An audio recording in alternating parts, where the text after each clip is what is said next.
네, 안녕하세요. 오늘 이제 마지막 시간인데요.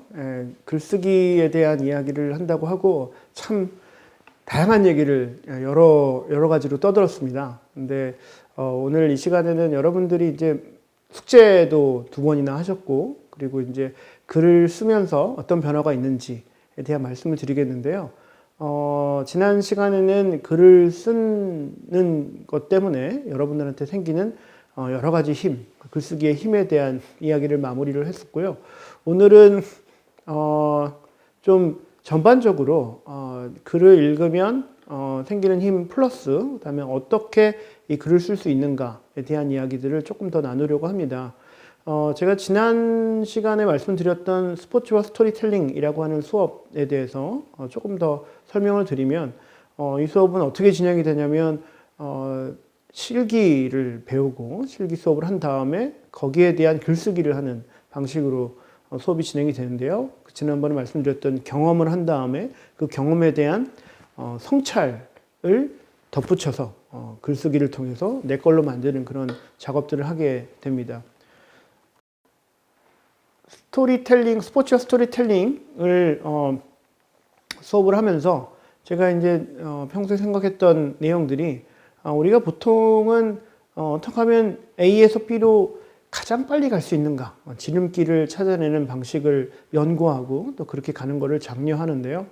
어쩌면 글쓰기라는 것, 또 스포츠를 경험하고 여기에 대한 글을 쓴다는 것은 어떻게 질러가는 숏컷보다는 둘러서 가는 롱컷이 더 어울리겠다라는 생각을 했고요.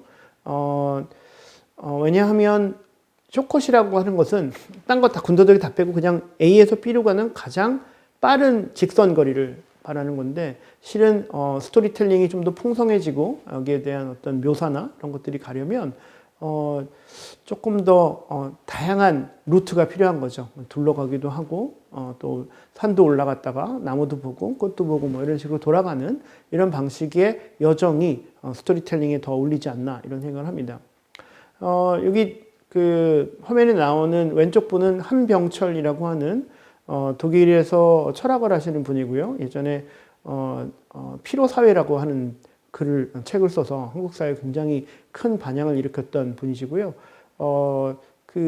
오늘 제가 말씀드리는 것 중에 중요한 부분, 시간의 향기라고 하는 책을 쓰셨고, 그 시간은 질러가는 시간이 아니라 둘러가는 시간을 통해서 시간의 향기를 회복할 수 있다는 그런 주장을 하신 바 있습니다. 글을 쓸 때 제가 몇 가지 이제 팁을 알려드리면, 대부분 여러분들이 글을 쓸 때 가장 문제를 일으키는 부분들이 약간 글을 시작한 다음에 너무 길게 끌고 가는 그런 경향이 있습니다. 그래서 글을 쓰실 때 제가 이제 여러분들이 글을 보내주시면 첨삭을 하면서 말씀드리면 조금 더 이해가 쉬울 텐데, 글을 길게 늘려가지고 한 두 줄, 세 줄 가는 어떤 문장이 아니라 그거를 갖다 조금 더 잘라서 짧게 가져가는 글이 훨씬 더 전달도 좋고 또 임팩트도 더 있게 돼 있고요. 어떤 식이든지 글을 조금 줄여서 조금이라도 축약할 수 있으면 축약하는 방법이 좋습니다. 예를 들면 그리고, 그러나, 그런데 이런 접속사들은 생략을 해버리면 그게 없어도, 물론 그걸 쓰면 그냥 그리고, 그런데 이렇게 가지만 그걸 빼면 그 뺀 대로 여러분들이 그 마음속으로 이게 접속사가 반대인지 그러나인지 그런 데인지를 알게 됩니다. 근데 그게 빠지면 어떤 효과가 있냐면 이 글을 읽는 사람의 긴장도가 올라가면서 이 글의 밀도가 높아지는 미덕이 생깁니다. 그래서 글을 최대한 좀 짧게, 그리고 글을 좀 줄여서 쓰는 방식으로 밀도를 높이는 방식의 글을 쓰는 게 좋겠다, 이런 말씀 드리고요. 글 쓰는데 중요한 어떤 애티튜드를 두 개만 얘기하면, 하나는 항심이라고 이렇게 꾸준한 마음을 갖는 것, 꾸준하게 어떤 일을 하는 게 굉장히 중요해서, 글을 쓴다고 하면 그냥 생각날 때 한번 쓰는 게 아니라 굉장히 꾸준하게 오랫동안 쓰는 게 굉장히 중요하다는 말씀을 드립니다. 그 다음에 두 번째가 더 중요한데, 이거는 하심이라고 무릎을 꿇는 마음입니다. 그래서 글을 쓸 때 그냥 내가 이 분야의 최고고 나는 내가 전문가고 내가 다 안다라는 방식의 진술 그런 태도보다는 훨씬 더 무릎 꿇고 겸손하게 쓰는 방식의 글쓰기가 좋지 않을까 이런 생각을 하고요. 꾸준함의 대명사는 제가 최근 만난 소설가 중에 이분도 이제 스포츠를 하시는 분인데 설재인이라고 하는 작가가 있습니다. 제가 최근에 좋아하는 작가들은 대부분 90년대 초반 여성 작가들인데요. 굉장한 작가들이 나오죠. 김초엽이라든지 정세량 작가는 뭐 80년대 후반이긴 하지만 곧또래 좋은 작가들이 있는데 설재인이라는 작가는 원래 수학교사였고 외고에서 수학을 가리키다가 어느 날 이렇게 살면 죽을 것 같다라고 하면서 권투를 하기 시작합니다. 권투를 통해서 이 친구가 지금 권투한 지 거의 한 10년 됐는데요. 10년 동안 한 달 쉬었다고 그러더라고요. 그럼 거의 안 쉰 거죠. 계속 운동을 하고 이 관장님이 이 설재인 작가한테 야, 네가 이렇게 열심히 운동할 줄 알았으면 너 열심히 하는 걸로 치면 국가대표 선수급이고 이렇게 할 줄 알았으면 처음에 너 선수시킬 걸 이렇게 얘기하고 결국에 이제 그 수학 교사를 그만두고 권투 선수를 하면서 지금 체육관에서 권투를 가리키는 작가인데요. 물론 권투만 가지고 파이트 머니 갖고는 이제 생계를 꾸릴 수 없기 때문에 이제 작가가 됐습니다. 근데 작가가 되면서 여러 가지 경험들을 하는 걸 저한테 알려줬는데 이거 글쓰기를 하니까 그러니까 제가 늘 추구하는 게 운동도 하고 글도 잘 쓰는 이런 두 가지를 다 하는 사람을 찾고 있는데 이 설재인 작가 말에 의하면 이 친구가 이제 글 쓰다가 좀 이제 한계에 부닥치니까 처음에 이제 내 글 좀 실어달라고 이제 청탁을 할 거 아니에요. 그거를 49번 거절을 당했대요. 49번 거절당하고 50번째 했던 데서 이제 해서 그의 첫 책이 어퍼컷 좀 날려도 되겠습니까? 라는 책을 썼는데 그 책이 50번째 출판사에서 받아준 책인데 사람들이 이제 그 얘기 들으면 되게 의아해 하면서 야, 너 마음의 상처 없니? 너 그렇게 49번이나 거절을 당했는데 어떻게 할 수 있니? 그랬더니 이 설재인 작가의 말이 네가 한번 링에 올라가서 쳐 맞아봐라. 이런 것들이 두렵지 않다. 그리고 심지어 이제 대학원을 문창과 가서 문창과에서 글쓰기라면 이제 합평이라는 거 합니다. 글을 써오면 돌려가서 읽고 여기에 대해서 이제 아주 신랄한 비판을 하는데요. 사람들이 부들부들 떨거든요. 무섭고 두렵고 기분 나쁘고. 헐제이는 웰컴합니다. 이런 것들. 그러면서 똑같은 얘기를 하죠. 얘네들이 링에 올라가서 한번 쳐 맞아봐야 이게 아무것도 아니라는 걸 알게 된다라는 얘기를 하면서 이 권투 선수가 된 이 작가가 스포츠에 특히 이제 권투가 가르쳐준 덕을 몸에 체화해서 훌륭한 작가로 성장하고 있는 모습을 보여주는 거죠. 글쓰기는 그렇게 꾸준히 몇 가지 어떤 테크닉이 아니라 아까 얘기했던 항심과 하심을 가지고 꾸준히 자기를 단련하는 건데요. 그렇게 글을 쓰다 보면 아주 실제적으로 글을 쓰기 전과 글 쓰기 후가 굉장히 달라지는 그런 순간이 있습니다. 그거에 대한 단초를 얻은 책이 제가 지금 손에 들고 있는 고미숙 선생님이 읽고 쓴다는 것, 그 거룩한 것, 통쾌함에 대한 책이 있는데요. 이 책에 보면 읽는다는 것은 거룩함과 관련이 있고 쓴다는 것은 통쾌함과 관련이 있다는 얘기를 아주 설득력 있게 잘 풀어놓은 고미숙 선생님, 가미당에서 여러 사람들과 함께 책을 읽으면서 공부하고 있는 고미숙 선생님의 책입니다. 이게 글쓰기를 하는 데 있어서 여러분들이 제가 오늘 다 전하지 못한 이야기들은 이 책을 통해서 배우면 좋을 것 같고요. 그 다음에 제가 소개시켜드릴 몇 가지 책이 좀 있는데요. 오늘 마지막 시간이니까 이게 이제 우아하고 호쾌한 여자 축구라고 하는 김혼비 작가가 쓴 축구에 대한 이야기입니다. 이 축구에 대한 이야기인데 김혼비 작가는 물론 뭐 축구에 대한 글도 썼지만 사실은 뭐 여러 가지 에세이나 뭐 축제에 돌아다니면서 전국 축제 자랑이라는 책도 썼고 다정 소감이라는 에세이집도 냈는데요. 이 김혼비 작가가 이 축구를 통해서 여자 축구죠. 여성들이 어떤 일을 당하는가 그리고 어떻게 축구를 통해서 하나가 되는가 이런 것들을 잘 드러낸 책이고 한번 읽어보면 매우 유머러스하면서도 어떤 통찰이 있는 겁니다. 예를 들면서 이런 장면이죠.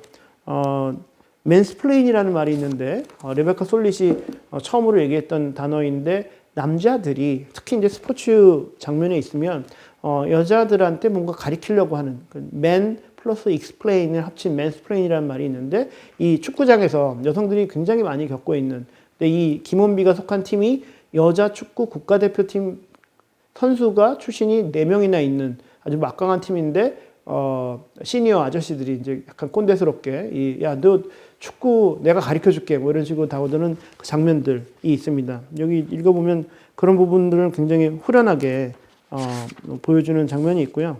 제가 오늘 읽어드리긴 조금 길어서 좀 어렵긴 하지만 그러니까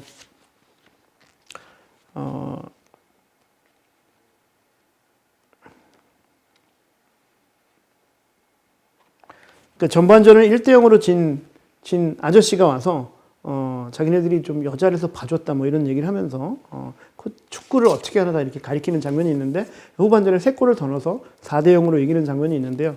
그런 책을 쓴 김원비 작가의 한 팀이 된 여자들 피치에 서다라고 하는 부제를 갖고 있는 우아하고 호쾌한 여자 축구라는 책을 소개드립니다. 이 책도 스포츠를 다양한 방식으로 풀어내는 여러 가지 서사들 중에서 굉장히 잘 쓰여진 글로 제가 추천드리는 책이고요.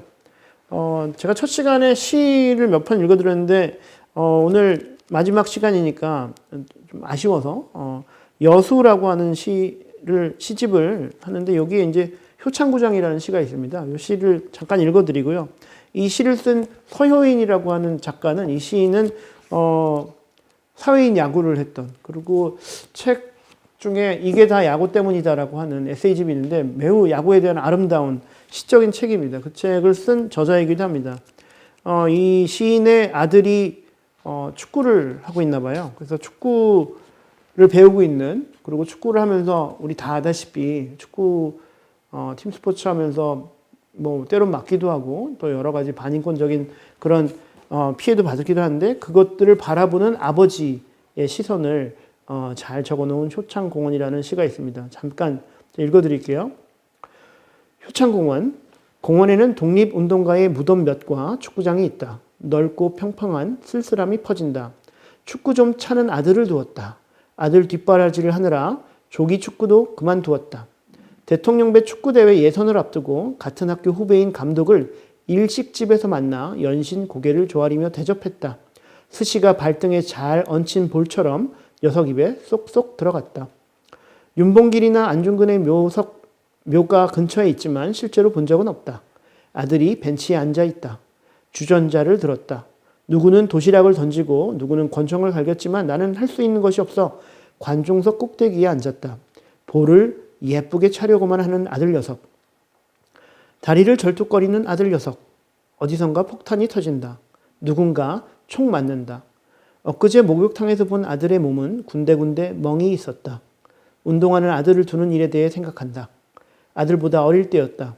맨 땅에 선 긋고 볼을 쳤다. 날마다 엉덩이며 허벅지를 맞았다. 내가 맞으며 커서 네가 이 정도나마 잘한 것이다. 아들은 운동장을 돈다. 아버지는 아들 대신 토한다. 굵은 침을 흘리며 무덤을 찾는다. 제지당한다. 공원 관리인이 말하길 너희는 맞아야 정신을 차리지 했다. 그럴지도 모른다고 왕년의 스트라이커는 생각한다. 아들을 낳기 전에 좀 더 맞아둘 걸 그랬다. 공원은 맞기에 좋다. 공원에는 오랜 시간 맞아 평평해진 쓸쓸함이 있다. 공 예쁘게 차려는 미드필더 따위는 정강이를 분질러버려 친구놈이 내지르는 소리, 볼 차는 소리, 호각 소리, 아들의 뼈가 부러지는 소리, 나를 담은 아들의 뼈가 사제 폭탄처럼 바드득 이라고 하는 시입니다.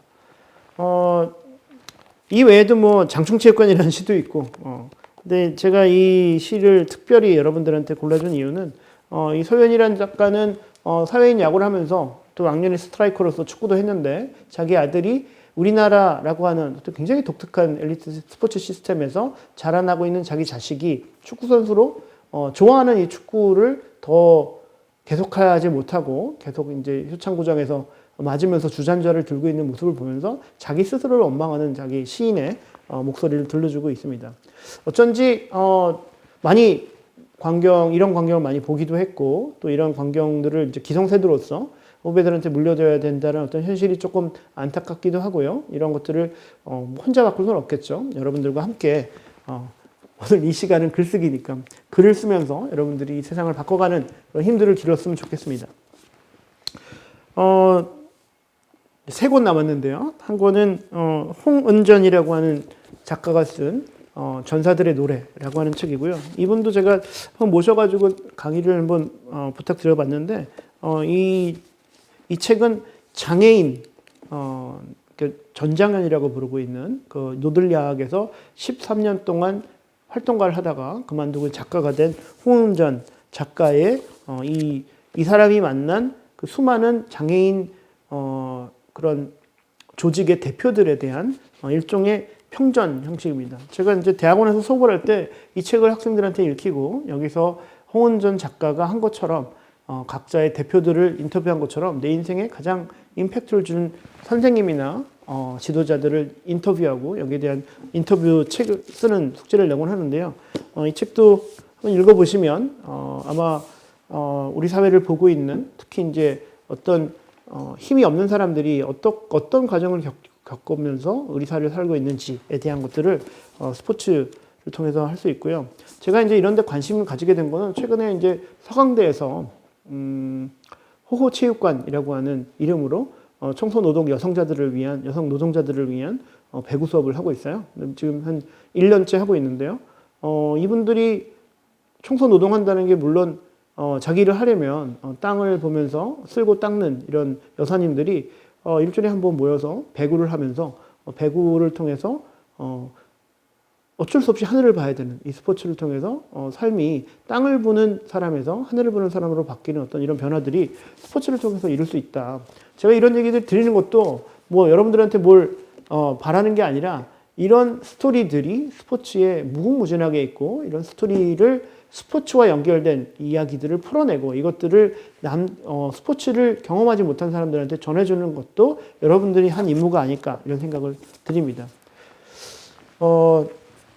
이 책은 아주 짧게 아무튼 비건이라는 책이고요. 어떤 책을 읽을 때 제가 쓰기에 대한 얘기를 하느라고 읽기에 대한 얘기를 제가 좀 소홀한 면이 있는데요. 읽기를 통해서 사람이 변하고 여러분들의 인생이 변하고 여러분들의 삶이 변하게 되는데 이 책이 저한테는 그런 책이었습니다. 아무튼 비건이라는 책이고요. 요즘 이제 많이들 신경을 쓰고 변화하고 있는데 비건이라고 육식을 안 먹고 특히 이제 조금 더 세게 나가면 이제 시푸드도 안 먹는 해산물도 안 먹는 정도가 되는데 그 정도는 아니고 제가 이 책을 읽고 한 2년 반 동안 비건을 실천한 적이 있습니다.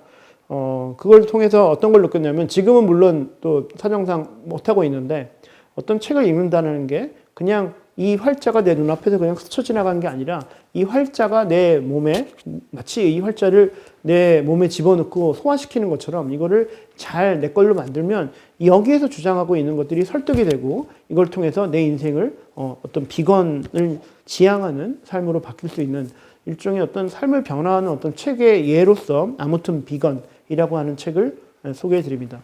제가 마지막으로 소개해 드릴 책은 50 People이라고 하는 책이고요. 이게 세 번째 여러분들이 해야 될 숙제와 관련이 있습니다. 이 숙제는 여러분들이 이 책을 읽고 이건 정세랑 작가가 쓴 50 People이라고 하는 소설인데 이 작가가 이 소설을 쓴 이유는 맨날 보면 소설에 주인공 하나 있고 악역 있고 뭐 이런 식으로 하는데 이분은 모두가 주인공인 소설을 쓰고 싶다 그래서 여기 있는 등장 인물들이 자기 이름을 건 챕터의 주인공이 됩니다.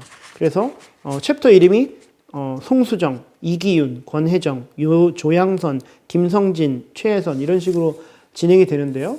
여러분들에게 드릴 숙제는 이 책을 읽으시고 이 책에서 정세랑이 한 인물들을 묘사한 것처럼 같은 방식으로 여러분들의 이름을 제목으로 한 소설을 한 편 쓰는 겁니다. 분량은 2장에서 5장 이렇게 해서 숙제를 해주시고 숙제를 저한테 내시면 제가 기회가 되는 대로 여러분들을 글을 고쳐서 다시 보내드리도록 하겠습니다. 약간 장시간 제가 사실은 우연한 기회에 이런 기회가 있어서 만나서 여러분들과 이렇게 촬영을 통해서 지금 제 눈앞에는 카메라밖에 없지만 누군가 이 말을 듣고 제가 가다올 수 없는 어떤 물리적인 공간에서 저를 만나고 제가 말씀드린 다양한 이야기들에 몇 가지 여러분들의 마음을 건드리는 일이 있다면 그걸 통해서 여러분들이 본격적으로 글 쓰는 작가, 어서러티를 갖는 작가가 되고 그 작가가 되는 그 과정을 통해서 여러분들의 일상을 훨씬 더 깊게 이해하고 그리고 여러분들이 지도자로서 갖춰야 될, 그래서 지도자가 해야 할 여러 가지 당면한 일들을 잘 이해하고 처리하는 그런 훌륭한 지도자가 될 수 있는 굉장히 중요한 도구와 무기를 주었다고 생각합니다. 그래서 오늘 여러분들이 세 번에 걸친 이 이야기를 듣고 여러분들 나름대로 첫 번째 숙제, 나를 만든 습관, 두 번째 숙제, 내 이름에 대한 분석, 세 번째, 정세랑의 50 People을 읽고 그 자기 이름을 가진 소설을 한 편 쓰는 세 가지 과제를 통해서 글쓰기에 조금 더 가까이 가고 그걸 통해서 여러분들이 여러분들 학생에게 굉장히 유능하고 본받을 만한 지도자가 되기를 기원합니다. 고생하셨고요. 예, 제가 점심도 굶고 어제 밤 집에도 못 가고 와가지고 상태가 오늘 좀 메롱이긴 하지만 여러분들과 이번 기회에 만나게 돼서 하고 제가 이 촬영 마지막에 제 이메일 주소를 알려드릴 테니까 그 이메일로 저한테 연락을 해주셔서 이 숙제들을 저한테 제출해 주시면 제가 첨삭 지도를 해드리겠습니다. 고생하셨고요. 여기까지 마치겠습니다. 감사합니다.